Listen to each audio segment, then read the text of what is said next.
అన్న మేము స్వచ్ఛ కరీంనగర్ క్యాంపెయిన్ నుంచి వస్తున్నాం. మీ పేరేంటిది అన్న? సుల్తాన్. సుల్తాన్. ఒక రోజు మొత్తం ఎంత చేస్తారు అనుకుంటారన్నా మీ బండి దగ్గర? ఒక బండి కాడి నుంచి సమ్ పేపర్ అంటే 5 కిలోస్ 10 కిలోస్ అయితే ఒక వాడి నుంచి 10 కిలోలు 20 కిలోలు ఇట్లా.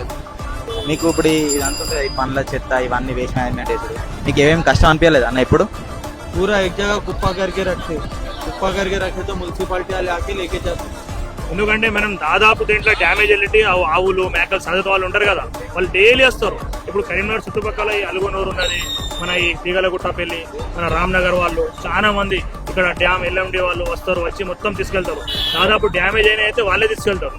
మురిగిని అయితే అవి పనికి రావు అంటే మొత్తం తీసుకుపోయి డబ్బాలు వేస్తారు, లేకుంటే రాత్రి ట్రాక్టర్ వస్తే ట్రాక్టర్ వాళ్ళు తీసుకుపోతారు. వాళ్ళకి ఇవ్వడం ఎందుకు? మీరే అన్ని చెత్త జమ వేసి కాల్ చేయొచ్చు కదా వాళ్ళకి ఇచ్చే వాళ్ళకి. అది కాల్ చేస్తే మళ్ళీ ఇక్కడ కలిగి ఖరాబ్ అయిపోతాయి, కలిగి ఖరాబ్ అవుతాయి కదా. అవును, కానీ ఇప్పుడు మీ టైంకి మున్సిపల్ టైంకి కనెక్ట్ పక్కా ఇవ్వాల్సి వస్తుంది కస్టమర్లకి. నెక్స్ట్ వచ్చినప్పుడు మళ్ళీ సంచులు పట్టుకుని రారి కవర్లు ఉండయి అని చెప్తాం. దూరంతో వస్తారు కదా పబ్లిక్ వాళ్ళు, తక్కన వచ్చేస్తారు. అందుకే మేము కవర్లు ఇస్తాం, లేకపోతే ఇవ్వం.